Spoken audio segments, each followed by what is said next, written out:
గారికి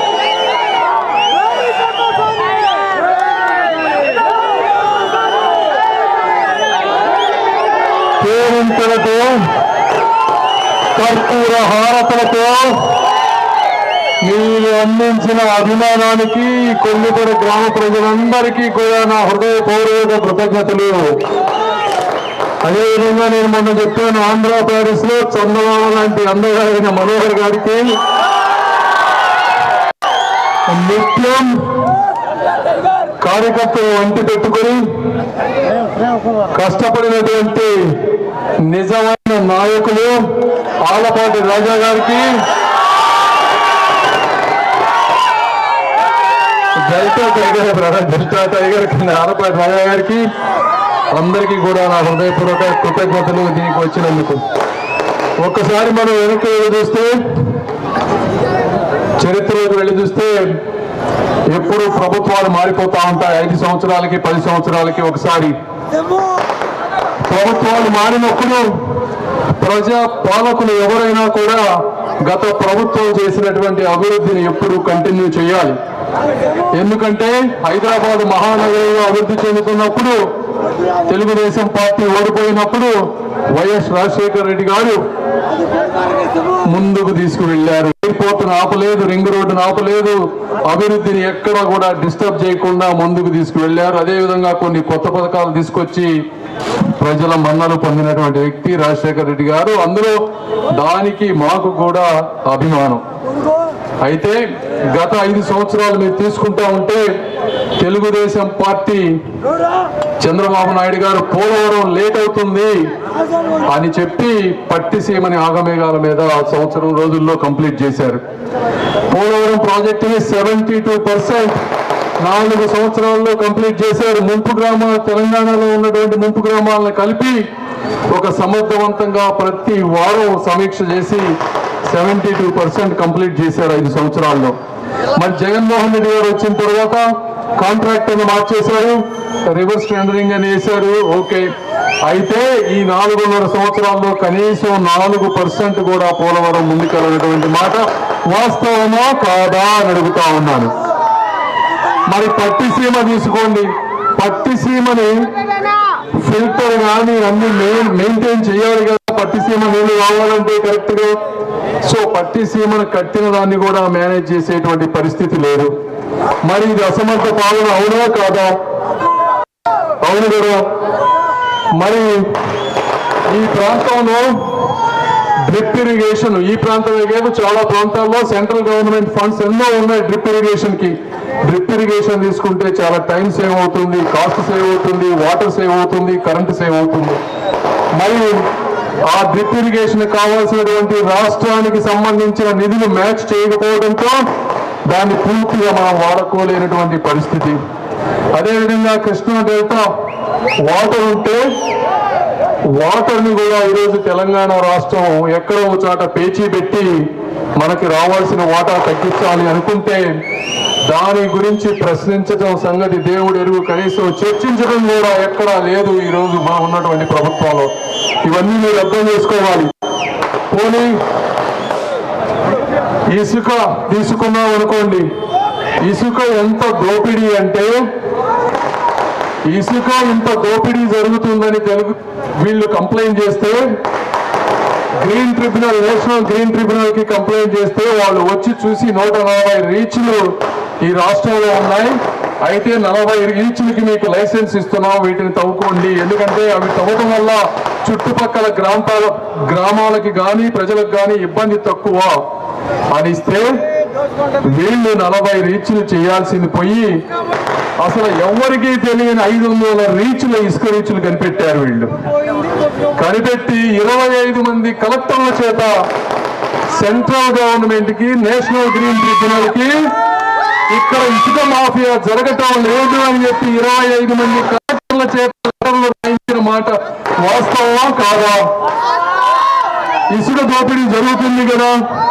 ఇసుక దోపిడీ జరిగితే ఆ గుంటలలోకి నీళ్లున్నాయని చెప్పి ఈతకు వెళ్ళిన వాళ్ళు ఈ చుట్టుపక్కల ప్రాంతంలో 38 మంది చనిపోయిన మాట వాస్తవమా కాదా? ఈ 5 సంవత్సరాల్లో 20 సంవత్సరాలు ఉండేటువంటి ఒక వ్యక్తి 18 సంవత్సరాలు ఉన్నటువంటి వ్యక్తి, వాళ్ళ పేర్లు కూడా చెప్తాను, హర్ష, షేక్ మొహమ్మద్, ఇలా చేతికి అంది వచ్చిన బిడ్డలు మన చేతగానితనం వల్ల, మన దుర్మార్గం వల్ల చనిపోవడం బాధ కాదా? దీన్ని మేము ప్రశ్నించకూడదా అడుగుతా ఉన్నాం. అమెరికా నగరాల్లో అయితే ఆ దేశ సంపదలో ఖనిజ సంపద కానీ, పెట్రోల్ కానీ, ఇసుక కానీ వాళ్ళు ఎక్కడ లోకల్ గా తవ్వరు. ఎందుకు తవ్వరు అంటే అవి భావితరాలకి 500 నుంచి 1000 సంవత్సరాల భావితరాలకి అవి అవసరం. మనకు అవకాశం ఉన్నప్పుడు వేరే దేశం నుంచి మనం ఇంపోర్ట్ చేసుకుంటున్నామని వాళ్ళు సౌదీ నుంచి కానీ, ఇరాన్ నుంచి కానీ, ఇరాక్ నుంచి కానీ ఆయిల్ తెప్పించుకుంటా ఉంటారు.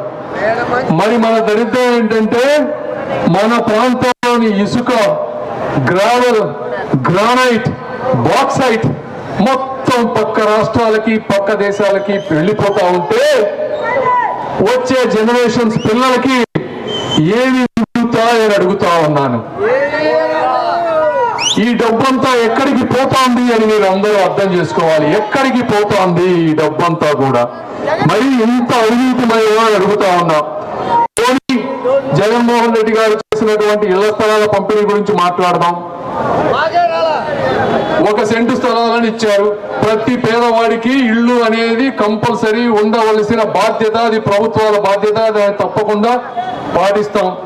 1 సెంటుతో 1 మంచం కూడా పట్టనటువంటి ఇల్లు కడతాం తప్పించి కనీసం 2-3 సెంట్లు ఉండాలి. అయితే 10-20 లక్షల రూపాయలు చేసే విలువ ఉన్నటువంటి స్థలాలని 3 రెట్లు 4 రెట్లు కొని, ఎమ్మెల్యేలు ముందే కొని ఆ డబ్బు తీసుకొని పేదవాళ్ళకి 2-3 సెంట్లు వచ్చే స్థలాన్ని కాకుండా వాళ్ళకి 1 సెంటు ఇచ్చిన మాట వాస్తవమా కాదా? ఇది వాస్తవమే కదా? అప్పుడు మేము ప్రశ్నించాలి కదా. మరి అందులోనూ అవినీతే.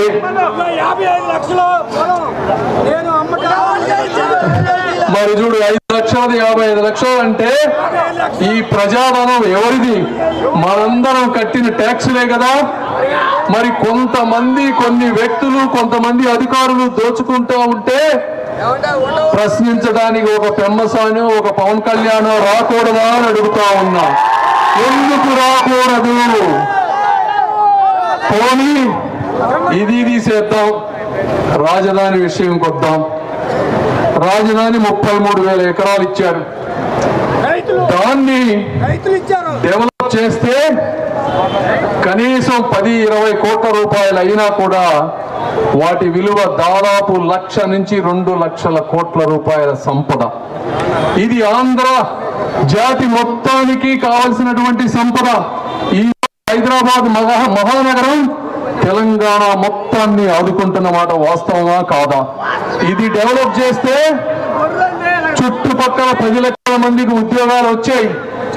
ప్రతి ఒక్క రైతు వారి విలువ విపరీతంగా పెరిగేది. 33,000 ఎకరాల్లో 20,000 ఎకరాలు ఇచ్చిన వ్యక్తులు ఎవరయ్యా అంటే 1 ఎకరం కంటే తక్కువ ఉండే బీసీలు, ఎస్సీలు, ఎస్టీలు, మైనారిటీలు. అయితే దీన్ని కాదు అని ఒక దుష్ప్రచారం చేసి ఒక వర్గానికి అంటగట్టారు.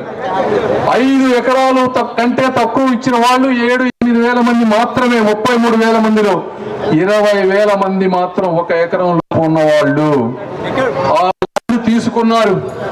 చంద్రబాబు నాయుడు గారు, నేను యాక్చువల్ గా నిన్న పొద్దున మీడియాను మొత్తం తీసుకొని అక్కడికి వెళ్తే చాలా హృదయ విదారకమైనటువంటి సిచ్యువేషన్. బ్రదర్, 70 బిల్డింగులు, 70 అపార్ట్మెంట్లు, ఒక్కొక్క అపార్ట్మెంట్ లో 200 ఇళ్లు, 20 ఫ్లోర్లు కాంక్రీట్ వాల్స్ తో అద్భుతంగా కట్టారు. ఎవరి కోసం కట్టారయ్యా అంటే సచివాలయ ఉద్యోగులకి, చిన్న చిన్న ఉద్యోగులకి, ఆదాయం తక్కువ వచ్చే ఉద్యోగులకి, రెంట్ కట్టలేని ఉద్యోగులకి కట్టారు. 70-80% కంప్లీట్ అయిపోయింది. అదంతా 5 సంవత్సరాల నుంచి వాటిని అట్లా పాడుపెట్టారు. ఐరన్ అంతా బయటకు వచ్చేసింది. అదంతా తుప్పుపట్టిపోతా ఉంది.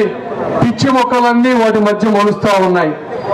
అంటే 70 అపార్ట్మెంట్లు అంటే 70 × 2 150 వేసుకున్నా కూడా 10,000 ఇళ్ళు 10 కోట్ల రూపాయలు పెట్టి కడితే 10,000 కోట్ల రూపాయలు ఎవ్వరూ తినకుండా కేవలం ఒక వ్యక్తి మీద ఒక వర్గం మీద కక్షతో వీటిని పూర్తిగా పాల్పెట్టారు అంటే మీ మనస్తత్వం ఏమిటి అని నేను అడుగుతా ఉన్నా.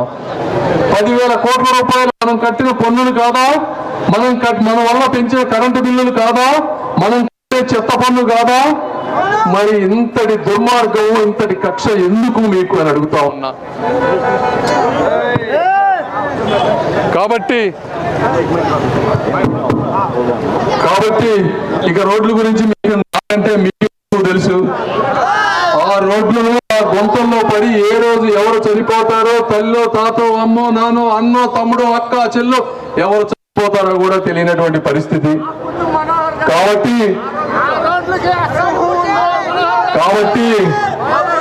కాబట్టి నేను ఒకటే అడుగుతా ఉన్నా, జగన్మోహన్ రెడ్డి గారిని ప్రేమించే వ్యక్తులు ఈ గ్రామంలో చాలా మంది ఉన్నారు. అయ్యా, మీ అందరినీ నేను గుండె మీద చేసుకొని నేను చెప్పినవన్నీ వాస్తవం కాదో మీరు అర్థం చేసుకోండి. అర్థం చేసుకొని మీకు ఇవి వాస్తవాలు అనిపిస్తే, మీకు నిజంగా మేమిద్దరం న్యాయం చేస్తాము అని నమ్మకం ఉంటే, మీరు ధర్మం నీతి నిజాయితీ వైపు నిలబడాలి అని అనిపిస్తే మాకు సహకరించండి. మిమ్మల్ని మేము గుండెల్లో పెట్టుకొని చూసుకుంటాం. ఈ గ్రామానికి నీళ్లు కావాలన్నా, రోడ్లు కావాలన్నా, ట్రైన్లు కావాలన్నా, ఏది కావాలన్నా కూడా చేసి పెట్టేటువంటి గొప్ప మనస్తత్వం ఉన్నటువంటి వ్యక్తులం మేమిద్దరం. ఇంకా నేను చెప్పుకుంటా పోతే మందుంది, గంగా ఉంది, ఎన్నో చెప్పొచ్చు. మందు ఒక్కడ చెప్తా, ఎందుకంటే ఇది చాలా బాధాకరమైన విషయం. మందు కూడా ఈ రోజు 200 నుంచి 300 రూపాయలు మందు చేస్తే పాపం పేదవాళ్ళు బలహీనత మందు అనేది అవి కొనుక్కోలేక శానిటైజర్స్ లో థమ్స్అప్లు కలుపుకొని తాగి వాళ్ళు చనిపోతా ఉన్నారు. కొన్ని మందుల్లో స్పిరిట్ కంటెంట్ ఎక్కువైపోతా ఉంది. స్పిరిట్ ఎక్కువైపోయింది, ఎడిక్ట్ అయిపోతా ఉంటారు వాటికి. ఆ మందులో కూడా 70% కమిషన్ ఈ ప్రభుత్వానికి వెళుతుంది. ఇది అందరికీ తెలిసిన వాస్తవం. ఎందుకంటే ఎక్కడా డిజిటల్ పేమెంట్ లేదు. బజ్జీలు వేసుకునే వాళ్ళు కూడా ఈ రోజున డిజిటల్ పేమెంట్లు వాడుతూ ఉంటే పాప రోడ్డు పక్కన ఉండే వాళ్ళు, మీరు మందు షాపుల్లో డిజిటల్ పేమెంట్లు ఎందుకు లేవు? ఇది అవినీతి కాదా? మరి ఇంతటి అవినీతి, ఇంతటి అరాచకం, అన్యాయం జరుగుతూ ఉంటే ఇంకా మీరు ఒక వ్యక్తిని సమర్థిస్తున్నారు అంటే, కొంతమంది అభిమానులు అంటారు, ఎవరు తాగమన్నాడు ముందు, మేము తాగమన్నావా అంటారు. ఏమయ్యా, ముందు అనేది బలహీనత. ఒక్కసారి బ్రెయిన్కి వెళ్తే పాపం రోజు వాళ్ళకి తాగాలనిపిస్తుందయా. ఇది కనీసం కొద్దిగా చదవండి. మందు మనిషికి ఎలా పనిచేస్తుంది అనేది మీరు కొంచెం చదివితే మీ అభిమానం అనే మొత్తులో నుంచి బయటకు వచ్చి వేరే వారి జీవితాల్లో నుంచి చూస్తే నిజాలు, వాస్తవాలు కనపడతాయి. ఏదేమైనప్పటికీ మీరంతటి అభిమానాన్ని ఇచ్చిన మీ అందరికీ కూడా నా మనస్ఫూర్తి కృతజ్ఞతలు తెలుపుకుంటూ, ఇంకొకటి చెప్పాలనుకున్న 22వ తారీఖు పొద్దున 8 నుంచి 11 గంటల మధ్య నేను గుంటూరులో ఇద్దరు మా ఎమ్మెల్యేలు నసీర్, గల్లా మాధవి గారు నామినేషన్ వేస్తా ఉన్నాం. దయచేసి మీరందరినీ ఆహ్వానంగా తీసుకొని మీరందరూ వస్తారని మనస్ఫూర్తిగా కోరుకుంటూ సెలవు తీసుకుంటున్నాను. Thank you.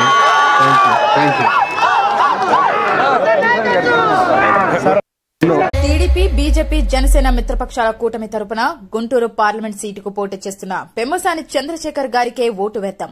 మన గుంటూరుని గెలిపించుకుందాం.